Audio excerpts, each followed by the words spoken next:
The narrow bank, that idea. They're not allowing it, obviously, because it is too safe for them right now. But they never had the chart, like they never would give banks this interest on reserves. That actually, when they did the bailout in 2008, which I can show you. Actually, I'll show you right now with a picture.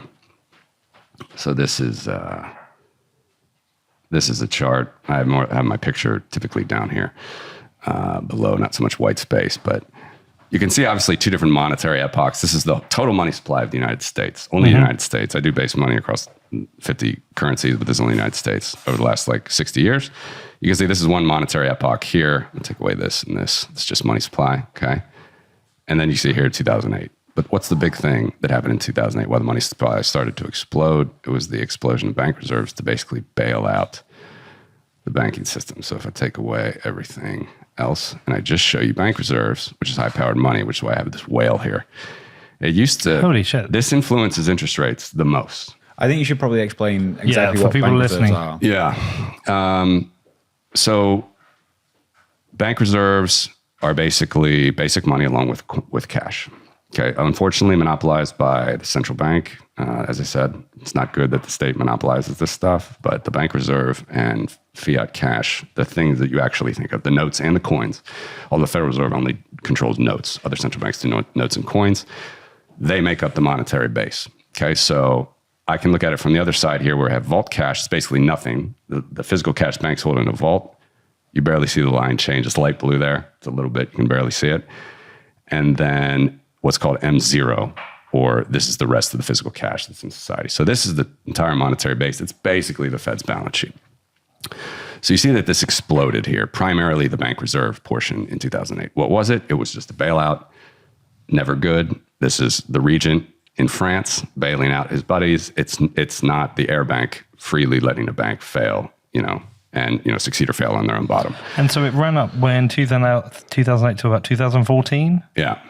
Okay. So there's another thing too, is even though this is like digital money, ledger money, when it falls, this is not money being printed. Bitcoiners would always say the Federal Reserve just prints. It's actually not true. I'm not defending the Fed, but you do have to be a little bit more nuanced. So what is happening? Well, right now, they're trying to control this COVID stimulus. When it's being reduced. They're selling securities, typically bonds, into the market. And then so the banks get the bonds back. Okay. And then they get the bank reserves from the bank and they destroy them. Okay. That's how it gets out of the money supply. But again, you didn't need a central bank for this. Like the banks in Scotland cleared with themselves. It was kind of a small country, so it was easy. Same with Sweden and Canada also. This is actually a small country. It was the same. But even in the United States, in the 1800s, we had a bank. It was called the Suffolk Bank. It acted like a central bank. So what is it? It's how you clear at the end of the day. And I think maybe an example will help. I don't know how much longer we have, though. So as long as you want. As long as you want. OB's about 2 hours early. All right. All right. So clearing. This is actually relates to FedNow, by the way. A lot of people call FedNow a CBDC. It's not. It's just clearing of bank reserves, or it's not bank reserves of bank reserves faster. It's not a CBDC. But so let's imagine a check, good old fiduciary media, good old paper money. Okay. Let's say I send you a check, whatever. Give me two banks in England. Lloyd's and Royal NatWest. Bank Scotland. Lloyd's and Royal Bank. Okay. What did you say? I said NatWest. I mean, that's a Scottish bank. All right, so let's stick Probably with based in the UK. Yeah, let's stick with NatWest, actually. So Lloyd's and NatWest, all right?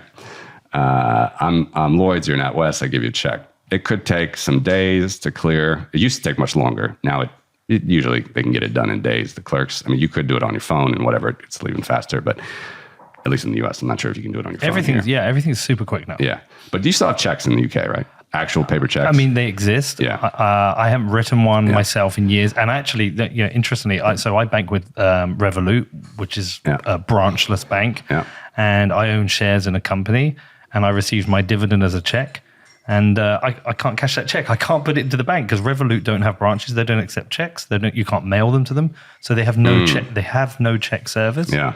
And it's probably better for them to keep that cost down. Yeah, so I had to actually then go back to the company and they had to put it through as a direct debit. Yeah, it's the same in Eastern Europe. I'm 31 and I've never written a check. What? Yeah. You've never written a check? Never had to write a check. It's pretty wild because I'm 9 years older than you, and when I was in school in the US, that was like a daily thing. I'd take my check, wait in line at the bank, deposit my check. All right, 20 years ago. It's an unbelievable thing to think about. But the U.S. is still tied to checks. Like the Treasury, they send out their stimulus checks in check form. They're way So they tied were to actual, checks. a physical Yeah. check. Oh, yeah. Okay. Yeah, Oh, yeah. you used to use it a lot for work, for business. So if you get an invoice in, you'd usually, before you had online banking, it was my first business. Well, I mean, there was online banking, but most of the time you'd be paying checks. Yeah.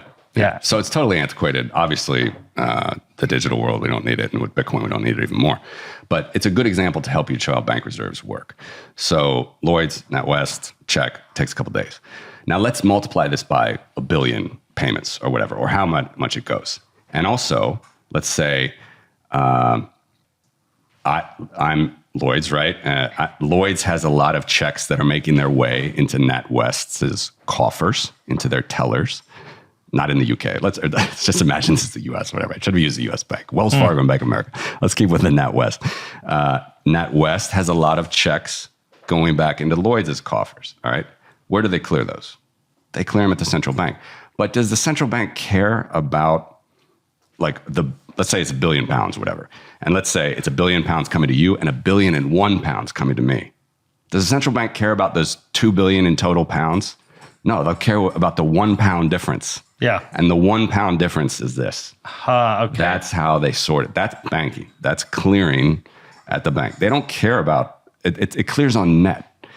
This is why banking exists in total. This is why the merchant bankers are doing it as well. They don't care about gross payments. Oh, hold on. So if there's 50 banks, they've all got money going between themselves. At the end, when the clearing is the balance held at the central bank. Yes.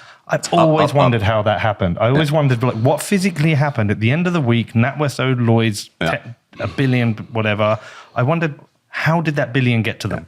Because if no physical cash is good, it's not like they're coming up with a truck and saying, "Here's your billion." Yeah. How's that actually settling? Where is that so much. number? And it's really because the central bank controls the issuance of money, therefore controls the total amount of money. Yeah. Therefore, they're really just adjusting between them. That's something I've never There understood. you go. And it's a net thing. Did you know that, by the way? Yes, I did. He always says that. He always says that. But it's a net. This is important. This is why FedNow people don't understand. It's not a CBDC. Again, I want to reiterate, not defending the central bank. Scotland did this. Canada did this freely. Thanks, you, Dad. You don't. It's just, this was, again, their impetus. They try to say, oh, we need to have less discounts. That's another thing we didn't talk about, by the way. The discount rate. You know the etymology of this? The discount rate? Nope, tell me.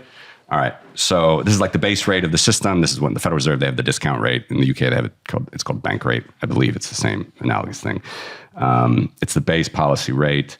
It's what the bank will lend as a lender of last resort. It's lender of last resort rate to the banking system. So if you need it. Typically, I don't want them to need it. During the Great Depression, actually, I'll pull up. I got a picture of it. It's better.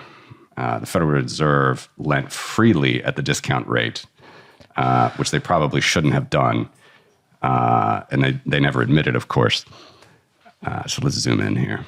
This is the Great Depression. This is 100 years of Fed history here. Okay, this is the reserves. In dark green. In light green, we have the total Fed balance sheet. Okay, so think of the reserves. Again, I don't have a whale here as the icon. I have a bank picture, but this moves interest rates more than anything in the system. It's the reserves. It's the core, because the cash is not there. It's like in people's wallets, under a mattress. It's in grocery store tills. Cash doesn't do anything as far as leveraging the system. So anyway, look at this. This is the Great Depression of 1920-21 happened here when they conveniently raised interest rates. Then they dropped them, very, very low here, 3%. Then they raised them because inflation was running hot. Skyscraper index, Mark Thornton from the Mezinskis Institute has this. It's a great thing. Obviously, the skyscraper index, like whenever there's a lot of skyscrapers being built in like record numbers, which was happening in Manhattan at the time, it's probably a problem. It was happening here, the stock market, everything. Irving Fisher, yeah. Can you explain the difference between the discount rate and the Fed's fund rate? Yes, I can. So Irving Fisher, he said right here, 9 days before the Great Depression, stocks have reached a permanently high plateau. You know how it typically goes in this story. And look at what the discount rate is. It's peaking again. And then they have to, I know I'm cognizant now, we have listeners as well, but the discount rate is not at an all-time high. Again, the Fed is only around for 20 years here. It was an all-time high during the Great Depression, or the Great the Depression of 1920 to 21, it's called. Tom Woods actually made that famous. I don't think they even had a Wikipedia article before Tom Woods started talking about it. It was at 7%, caused it. And then the Great Depression, they went up to 6%, caused it, and then fell. They'll never admit this. Although Ben Bernanke did say at Milton Friedman's 90th birthday, we did exacerbate the Great Depression. We'll never do it again. And he's true to his word, by the way, because it's the same idea here. Bank reserves again exploding. It's the same picture. It's a Fed balance sheet. It's just on a weekly basis, a little bit different. But anyway, Danny, your question, the discount rate. So precisely in this time, in the teens and the 20s, when the Federal Reserve, George Selgin always jokes, it's like, oh, it's practice. Like they never take responsibility for the Great Depression, even though Ben Bernanke almost admitted as much to Milton Friedman, but they never officially take responsibility. They say this is like practice period. They're just kind of figuring it out. You can see how small it is here, and it explodes during World War II. It's like a couple $100 million, explodes to over $1 billion, $6-7 billion after. Sorry, did I say World War II? World War I. The U.S. entered World War I. Anyway, they were another bank. They were another bank that would clear. They would discount. Not discount. They would actually clear checks, banknotes, everything at par. I'll get into the deeper level of discount rate in a second. But what the discount rate means right here is this is just the rate that they would lend to other banks.